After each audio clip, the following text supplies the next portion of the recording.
Hello, everybody. Welcome to another exciting episode of Jimmy's Jambox. We're here. We're back at it again, and we're going to get on into it. But before we do, as always, please make sure to like, subscribe, push all the buttons, do all the things. You know, I don't know where they are, but you do, and I trust you. With that being said, here's a quick word from our sponsors. Organic herbs and botanicals, skincare and edibles, wellness for body and mind. The Brothers Apothecary. Fine teas and remedies. Ronald Records. From indie gems to classic hits, discover the heart of local music. With live shows all the time, up close and personal, and regular releases on their in-house label. Ronald Records. Supporting the community, one track at a time. All right, thank y'all so much for watching. Again, shout out The Brothers Apothecary, Ronald Records, and Portland Water. Thanks for keeping us hydrated. And with that being said, let's go ahead and get on into it. Here is today's guest. What's good? It's Dami. Hello. Hey, how you doing today? Doing all right, man. Thank you so much for joining us. Thank you for having me, for real. Yeah, why don't let's go ahead and get on into it. Tell us a little bit about, who you are, where you're from, what you do. Give us that Tinder profile of your involvement with music. My name is Dami. That's my stage name. Mm-hmm. Sometimes I like going by Dami Gambini, just switch it up, have fun spicing it up a little. I dig that. Yeah. I'm a rapper, hip-hop artist from Portland, Oregon. Was mainly raised in North Portland. Mm-hmm. That's where my stomping grounds were. I lived close to the Ville back in the day, Columbiaville. Yeah. And lived in St. John's, and right now I'm by MLK, so definitely got to have a nice little, Yeah, get a feel for the chunk of the area for sure. Area. Hell yeah. Also got to live in Southwest for a good chunk of them. Okay. So yeah, you have been you've been in the area, but all over it. Yeah. Yeah, I dig that. And I've been making music for, I hate this part because it just shows how long I've been making music, but I would say recording music over 20 years now. Damn, okay. But I've been making music since I was 8 years old. Okay, yeah, so you've really just been in it. Yeah. And what got you started initially? Was anybody in your household musical or anything like that? Yeah, I grew up, what's funny is my mom and dad had a Mexican restaurant. Mm-hmm. So the restaurant was all ran by my family. I'm the youngest of 6, so I had all my brothers and sisters working there. So they played a lot of Mexican music. So growing up, I got to hear all the classics. Mm-hmm. And my mom and dad, my dad was from Texas. He liked a lot of Tejano music. Yep. So I got a good feel for that.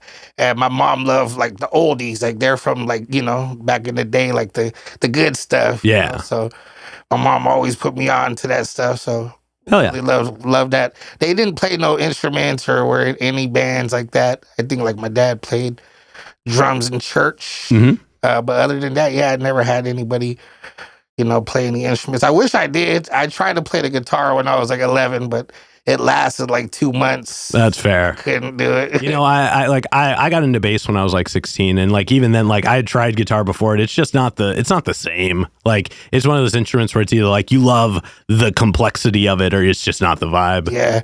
Yeah, and I begged my dad to give me the guitar, and I felt so bad that I gave up on it real quick. I think it's important to try things. You know what I mean? Yeah. As long as you gave it an honest effort, that's really what it comes down to. Yeah. When did you transition into more of the hip hop? More of the hip hop was when I was younger.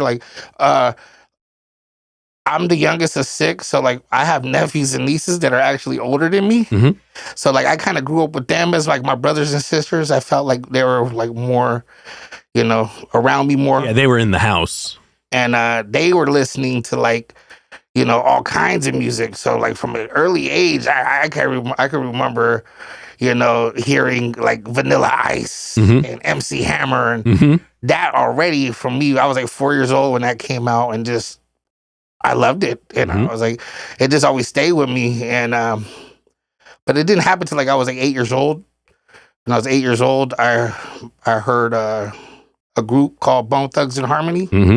And that changed my world forever. Like, that's what made me want to rap. And listening to their music, I remember like having the tapes because it was cassette tapes back in those days. And just rewinding it and trying to like, hear the lyrics and write them down. and I think that's what taught me, like I didn't know what they were saying. I was a kid. I was making up my own words, So, and I just have fun with it. And I think that's what sparked my interest and made me want to, as I got older, into middle school, going to middle school, showing the kids in middle school, like, hey, I can rap, and trying to like freestyle for them. And, back in those days, freestyling was fun. I was trying to go off the top of the head and showing my talent off. I felt like, and then, writing, always stay writing. That was very important, like going through and having the singles where you get the instrumentals and trying to write. I was recording on the tape, you would go from one tape to the other tape. And then until, it was like after 8th grade, I recorded with my nephew in California. We went out there and he was recording on a 4-track. And I was like, I need a 4-track. So I went and got myself a 4-track. And that's where... That's just kind of where it all started, all of it, Hell yeah. No, I dig that. And I mean, it's cool to see that you've just been like so passionate about the process since such an early age, especially like listening to your music now, but we'll get into that in a little bit. We do have a couple foundation questions we check in with everybody on. And this first one, it's one we ask early, it's one we ask often, and it's definitely a crowd favorite. What was the first album you ever bought with your own money? So I was talking about that. I was thinking about it, and it has to be when I was 8 years old, when that Eternal E 1999 from Bone Thugs came out. My nephew came to stay with us one summer, and he had it, and I was like, I fell in love with it. I was like, oh my God, who is this group? And like my mom and then would give me like, money for doing chores and whatnot. So I remember that was the one, I bugging my mom, and I think we went to like Fred Meyer's and I got myself my own copy. And again, like I said, Bone Thugs changed my world. I like for real, like even as I got older, I followed them, and every time they come to Portland, I would go meet and greets with them. And hell yeah. Like, man, I have a collection. I collect all like Bone Thugs memorabilia. A lot of people don't know that about me, but I really I probably got some of the, like records, posters, pictures, all kinds of stuff. Oh yeah, it's a save. It's just something I cherish. No, I dig that. And then what was one of the first live shows you ever went to that was like specifically one you wanted to go to? So like you got tickets, you went to it. This is crazy because I just saw an episode. You had somebody on here talking about it, and it was the same show. Okay. It was in 2005 or 6. It was after like the whole Thiz Nation, after like Mac Dre passed. It was the hyphy movement was really big at the time, but it was a Keek the Sneak show with the Mob Figures. Okay. And Andre Nicotina. Damn, who was it that went to? It was Queasy. Oh yeah, Kesey boy. Kesey. Yeah, no that. Yeah. I bet that was a wild show. Man, that show was wild. It went to like 3 a.m. You got to think like shows don't go to 3 a.m, especially. No, not anymore. At the Roseland Theater. Yeah. Like that was crazy. But again, I got to give a shout out to Andre Nicotina because. Like, I think he was one of the dopest. I went to a lot of shows. I'm not gonna lie. I've been to a lot of rap shows, but there's never been the flyest, cleanest. Man, the way he's dressed, like a like for real, the whole 9 yards. And like again, he has a fan base that I wish I had. Like a following that the kids love. I was so glad I got to see it. I got to see all the Mob Figures. Another artist that I got to meet that day was the Jacka, inspiration of mine. Man, just love that dude. And got to meet him that day for the first time. I met him a few other times and got to work with him. Hell yeah. But yeah, man, that a show that changed my life forever. Yeah, damn. I'm happy. I'm so jealous of y'all for being able to go to that. That was probably such an experience. Yeah. And before we get into more of what you're doing in the present day, do you have a defining moment where you decided you wanted to take music more seriously? Because it sounds like you've been, pretty into it since single digits. But like, was there a moment where you were like, "Man, this is for sure what I'm doing"? Man, yeah, for sure. It has to be. So when I was young in high school, my mom and dad they both passed away. Like my pops passed away when I was 16, and when I was 17, my mom's passed away, and that was really hard for me. And I was always doing music. That was something that I always did. Recorded with my friends. Go to their house, makeshift studios. And after my mom passed away, I got in trouble. Like right after she died, I went to jail, and to jail for like 6 months over some stupid stuff. And but when I was in jail, I was like, I want to do this music thing. I had literally just met like a producer out in North Portland, my homie Richard P. And he was connected with another artist out in Spokane, Washington, that was showing him the ropes, how to do music and really put stuff together. His name was Craziness. I don't know if you heard of Craziness from Spokane. He was out here running the Ethos program, the little program where they show like kids how to make beats, make music. He met Craziness, and I had literally just met Richard P. He was a producer making beats, and I was like, I met him. I was like, I want to do this music and take it to the next level. He was like, let's do it. Let's really try it. But I got in trouble. But when I got out of jail, I said, this is what I'm gonna do, and like really mashed and really got to like meet the artists in Spokane and really got to go do shows. They got put on shows with like Cool Nuts. Cool Nuts brought us out to a bunch of shows. Yeah. Help working concession stands for the homie Cool Nuts. Shout out Cool Nuts. Yeah, shout out Cool Nuts. Just family. Those are the homies that really like helped me as a youngin', really trying to pursue it back then. And I was able to like really, took a couple years, but I pressed out my first album in like 2009. It was all produced by my friend Richard P. And I met another producer named Tyrant Productions. And he was living in Salem, so we're like paying for production and mixing and mastering and pressing up the whole. It was just a whole different process back then because, doing shows and then going to the shows, trying to sell the CDs and just walking around town, pushing it, and selling it out the back of the trunk. Yeah, like for real, having fun with it, and that's a process that I miss, and I'm trying to bring back now. The whole. And there's another. So I did my first project. That was 2009. No Time to Waste. If you guys ever want to look it up, it's classic. My first one. I always look at it as my baby. But then my second project was with my homie Tone G, good childhood friend of mine since we were in middle school, always trying to rap. After I did my first project, I was like, man, I got to jump into this. I got to jump into it again. But I was like, we have to take it serious. And my friend was like, man, what are you gonna like? When are we gonna do something? I said, hey, let's do a project together, me and you. He was like, you serious? I was like, yeah. So me and him, we had our jobs and we were making good money. And I said, we're gonna do it. Let's put some money into it. So we really did. We got production from a bunch of producers out here. And it was expensive. Like back then, you didn't have the option to like lease a beat. Yeah, it was like you had to have it made for you pretty much. For a beat, it was. Cost a lot, and but we said we wanted to work with artists. Like I was going to shows back then, and I was, meeting up with artists. Twitter was just out. It was like 2009, 2010. Hitting artists on Twitter, like artists that we liked, and reaching out to them, and some of them reached back, and we're able to make that connection with a few. I got to work with Messy Marv was the first artist that we reached out to that reached back out to us, and we sent some tracks and. Mess with us. Oh, yeah. It was really awesome. Man, it's we were saying it off camera. It's crazy how like some people are just so much more accessible than people even consider. But you miss 100% of the shots you don't take. Shout out Wayne Gretzky and Michael Scott for that one. But it's one of those things where it's like you gotta always try to connect with people, especially if they're like even remotely in the same realm to be able to like make stuff happen. So it's cool that you kind of lived through that and now you're kind of here. And like I said, I was looking back on your music before, and you've got a ton of features, but we're going to touch on that in just a moment. Let's go ahead and get on into you in the present day, and we're going to get a super easy one out of the way. How'd you pick the name? So Dami was just my name is Damien. So growing up, my mom and dad always called me Dami.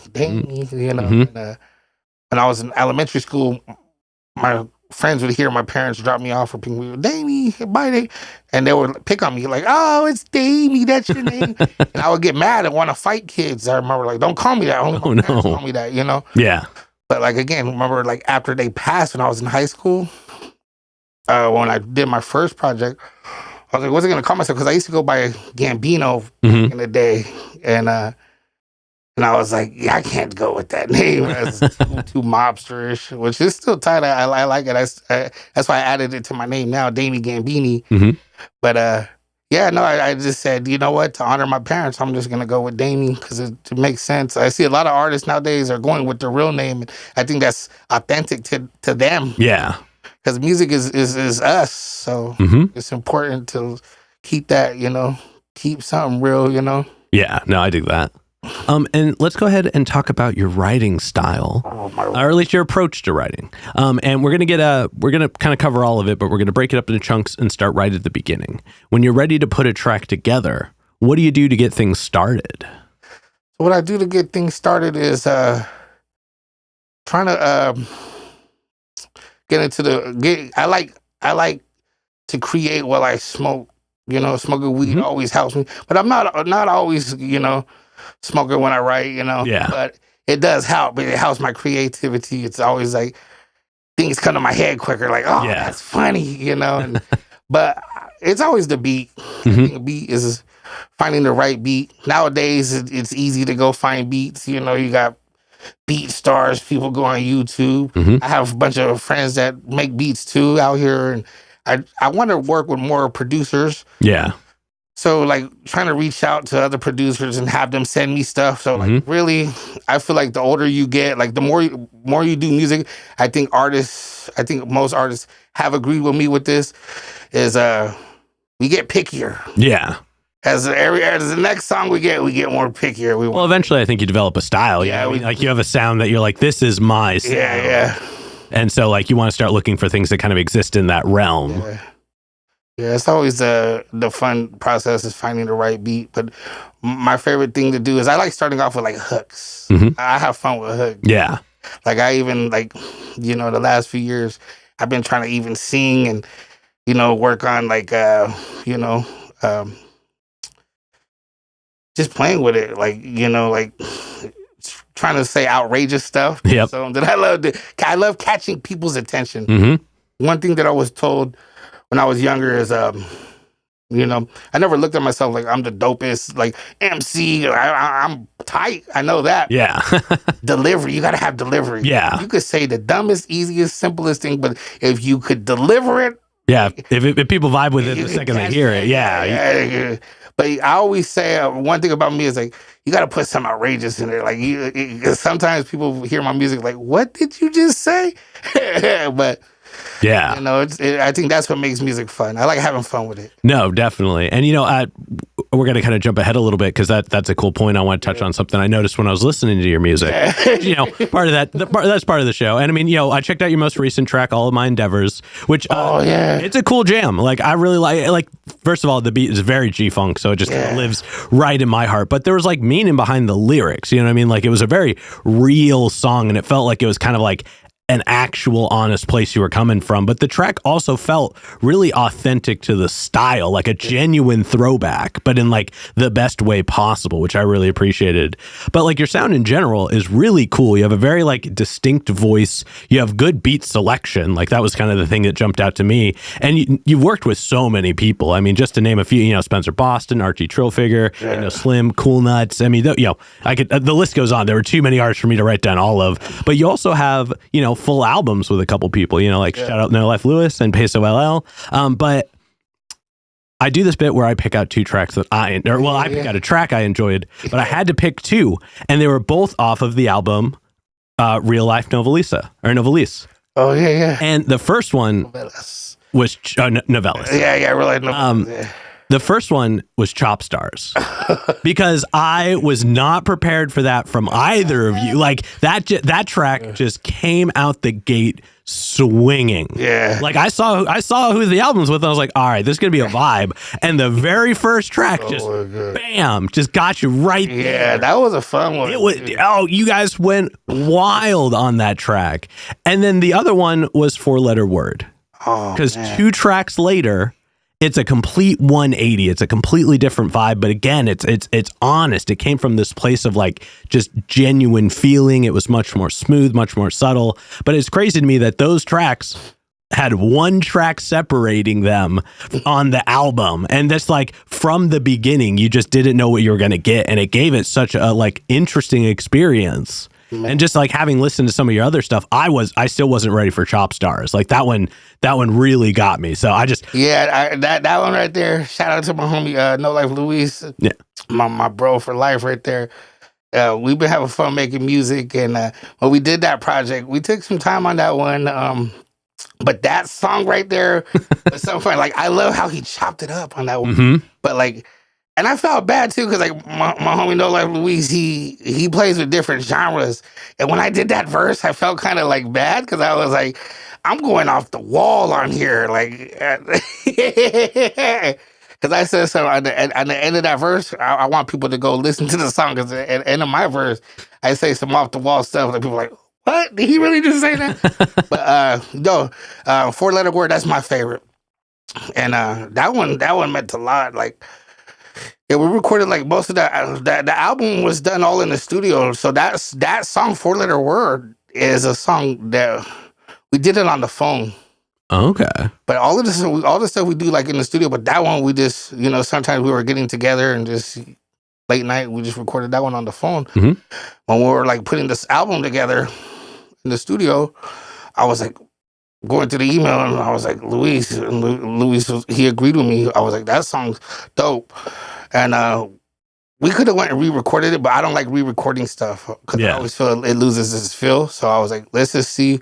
And my engineer, shout out Zeb from Momentum, and we took the stems of him and he mixed it down and made it sound really nice. And but I love that song. I even gave a shout out, R.I.P. to my homie Lucy Vega, the Mexican Mac. We miss you. And I had to give him a shout out on that one too, because the city really he put on for a lot of the Chicanos out here in Portland, and we had to like represent, and I always try to shout them out on my music. So that song was important to me, and I'm really glad you like that one. Oh yeah, that one. Yeah, no, I mean the album in general, is super good. Like big fan.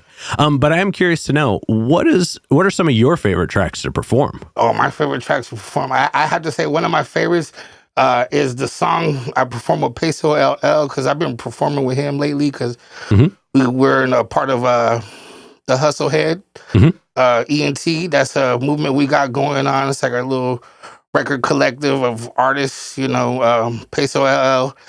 I know a lot of cats mentioned him on the show, because Peso LL, he's really working hard and really consistent with it, and really has his own sound. And I'm really happy that he was able to, mess with me, and like, he grew up on my music too. So it's kind of like important for me to, get with him and really do some music. We did our first project, the Bookies, together. There's a song we have on there. It's called Love for the West. It's the song thing we have with Cool Nuts, but we performed that song, and when we perform it, that one is one of my favorites, because I'm kind of singing on the hook, and then we're like shouting out Portland, and like I always love representing where we're from, to let people know, like, I want to put on for the city. So that one's a fun one every time. And one other one I like performing is from back in the day, it has to be Everything I Deserve from the Grind album. That's a song I have a Burner. Shout out Burner from the Bay. And that song, one of my favorite songs that, like, I think I'm one of the only artists from Portland that has a song with Burner. So that song means a lot to me too. So, Hell yeah. And then let's look at some of your newer music, like stuff that you're working on that hasn't come out yet. How would you describe it? What can we look forward to? Like, are there some differences, similarities? Like what can you tell us about new stuff that you got cooking? So the new stuff I got, me and Peso LL got an album coming out by the end of the summer, hopefully. We wanted it to be a summer release, because, it's going to be it's gonna be a fun one. I want to say like this one we have more of a. We went for a certain sound on this one, kind of like a early 2000s, maybe late 90s, like funk, West Coast, Northwest mob type feel, but more upbeat. We wanted to make it more upbeat, and we included a couple features on there that are gonna be really cool. Some of the close homies that we got on that one, and we're doing visuals for that. But yeah, definitely gonna be more fun with it. Hell yeah, I think. Well, definitely looking forward to that. Just because, like I said, I am kind of a fan of the style of music. Have you ever heard of an artist named Desi Hollow? Yeah, Desi Hollow. He was just out here recently, wasn't he? He's all over the place all of the time. That man works hard. Yeah. And I definitely try to bring him up whenever there are people who kind of like live in that style, because you'd be surprised how many people around here haven't heard of him. It kind of bums me out because he's doing real cool stuff. Yes. But I just wanted to. I've seen him. He was out here, but I think it was a year ago, maybe. Yeah. I wish I could have went to that show because, I do like his music. Yeah. I appreciate what he's doing right now for the sound. But getting back into you. Yeah. This next one, we're going to kind of zoom out. We're going to look at more music as a whole. All right. What are some of the things about either newer music that's coming out or just new to you music that you enjoy and are finding inspiration from? Oh, man. So some of the newer music that I enjoy is... I like a lot of the newer local music because I try to listen to more underground. I like the mainstream a lot. Like I hear it, but I stay away from it because I don't want to follow. I always try to not follow the in crowd too much. Yeah. So I hear it just to hear what's going on. But I rather support somebody that I know that I can go and meet, go and work with. Yeah. I really listen to I listen to Spencer Boston. I listen to Archie Chauffeur. I listen to Luis. I listen to Jadon. Like cats that are I can go run into at the mall somewhere. Have a conversation with them. Yeah. Comes out. And I love that too. I ran into, who was it? I remember seeing Indo Slim at the... Oh, yeah, shout out Indo. Before I did music with him. And just Soul Luna, I seen him at Clackamas Mall one day. So I think that's cool. So, I really want to, support the city. So, I spend time just bumping music that I know. So when people hear it, people are like, oh, who's this? I'd rather put more ears on local music, because they deserve it, because they work hard. They might not get all the plays that the big artists get, so that's important to me. No, I dig that for sure, and that's kind of the lifeblood of the show. So I definitely dig that. And before we get into the next portion, which is all hypothetical questions, this next question is probably the densest one in the interview. But we talked a lot about your experience with music, the actions, the reactions, and things like that. But when it's just you and the music, one-on-one, what does music give back to you? Man, music gives back to me, it gives me entertainment. That's, a lot of people listen to podcasts or watch sports, but I love listening to music. It's my entertainment. It's and a lot of times I like hearing my own music because it's I want to hear what I know what I'm gonna say in a song. So it's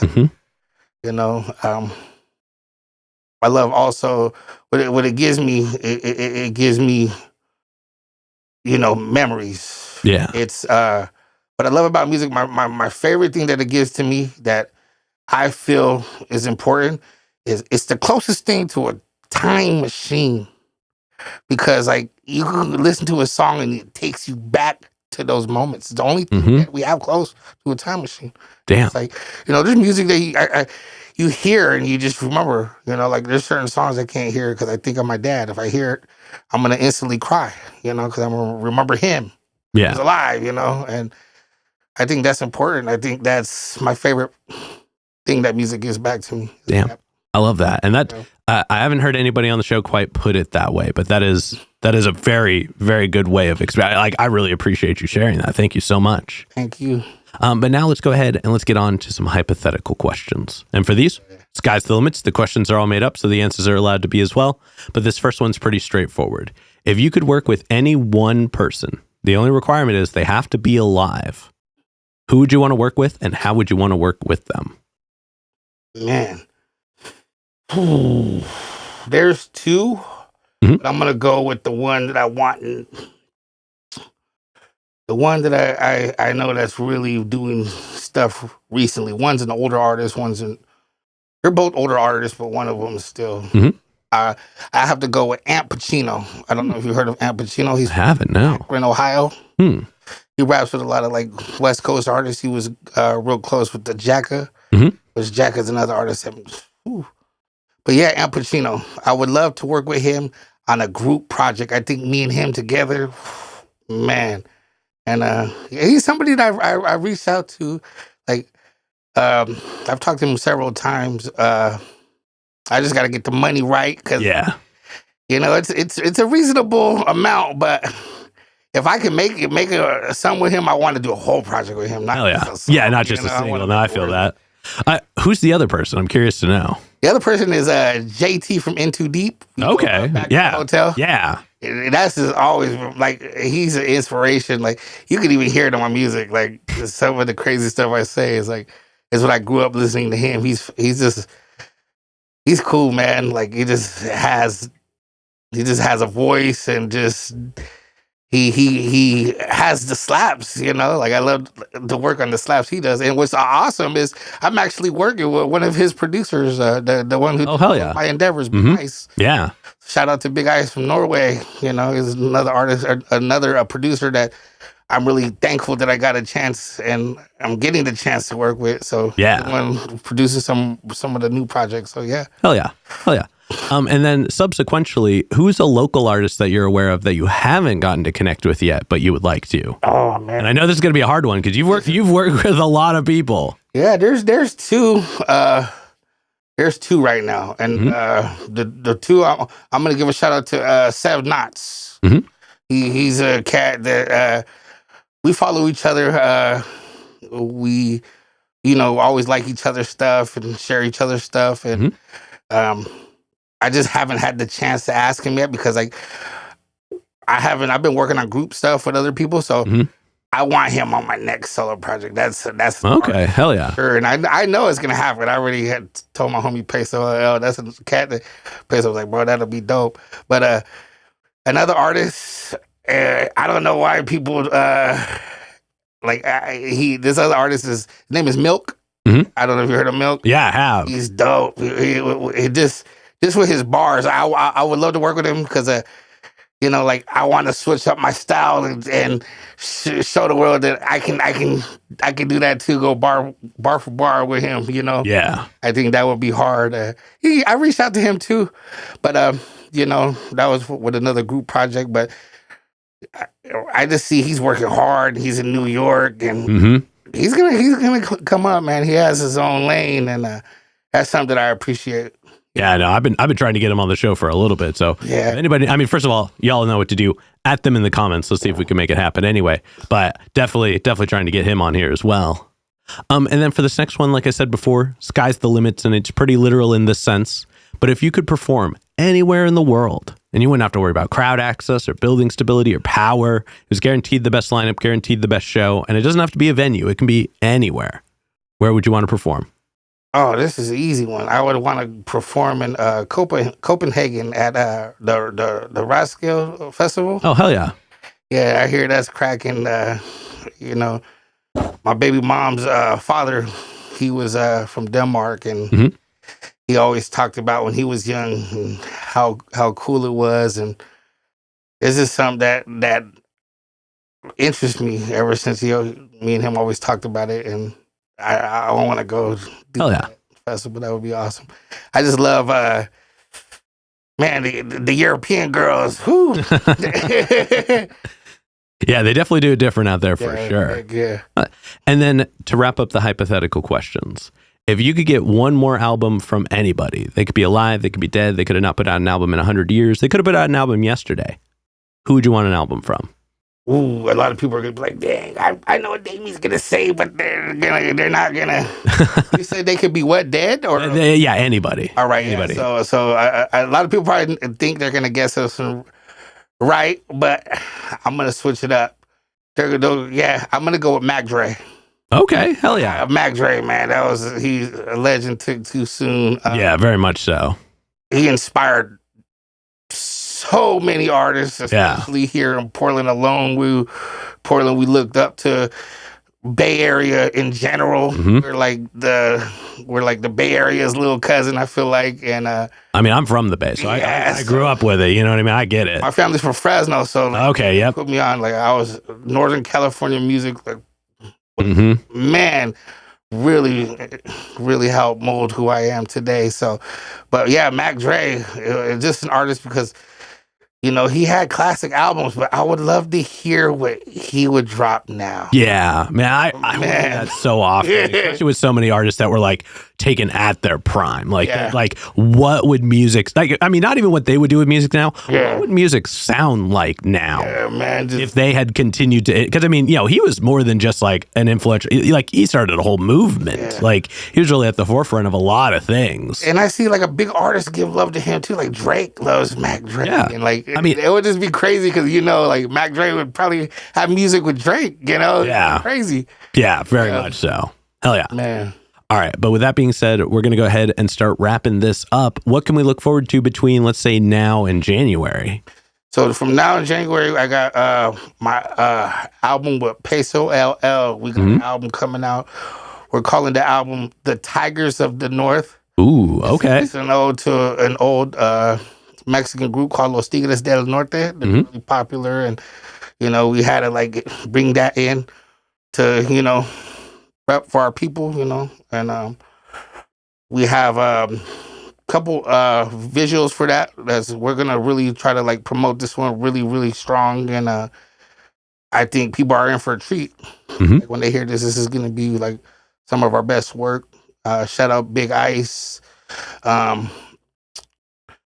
We have several producers. I want to say big shout out to Zeb and Zone. They help mix and master, record this project for us. So I always got to give them love for it. And then I'm gonna try to drop one more EP. I have the Fuliano Part 2. It's something that I'm gonna try to get, if I can get it out by the end of this year.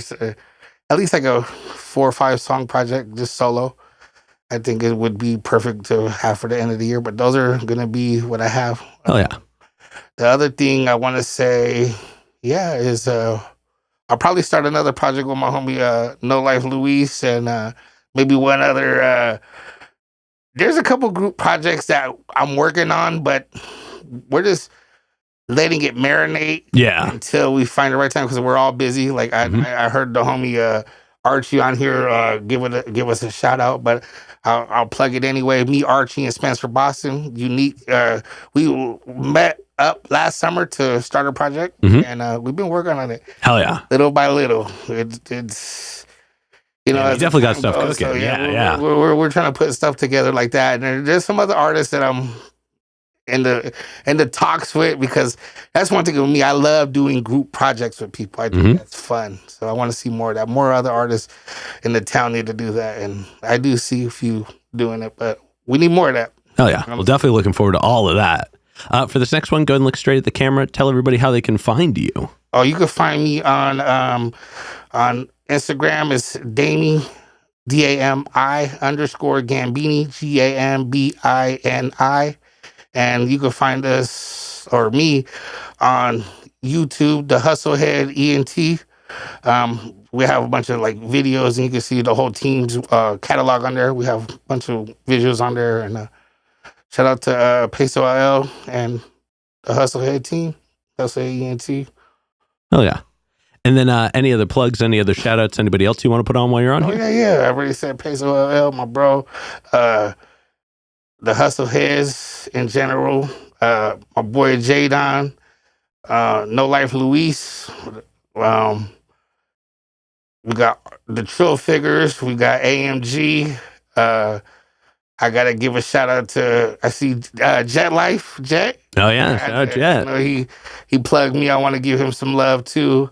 Man, there's everybody out there, man. Shout out Endo Slim, Richard P, my homie Andrevius, Tone G, and Big Ice again. But no, that's it. If I forgot.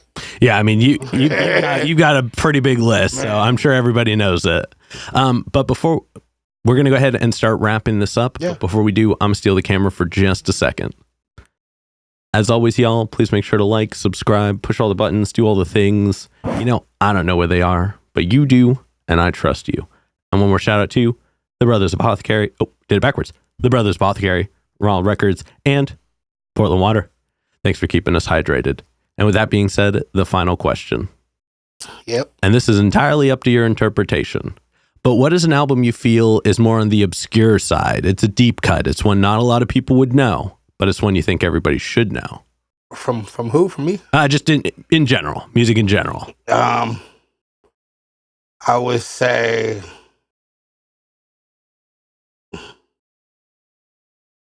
I have to go with you said an album or just, yeah. Bone Thugs and Harmony, Art of War, classic. Hell yeah. Hands down my favorite Bone record. I just have to say that's the one. Hell yeah. All right, and with that being said, we're going to go ahead and wrap this up. Thank you so much for joining us today. And thank you. Yeah. Appreciate it. Hell yeah. And this has been another exciting episode of Jimmy's Jambox. I'm Jimmy. And I'm Dami. And we're signing off. Later, y'all. That's a wrap. This is not a podcast.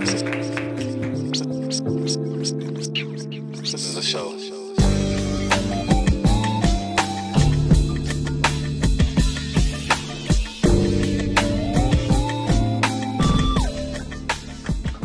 Keep jamming.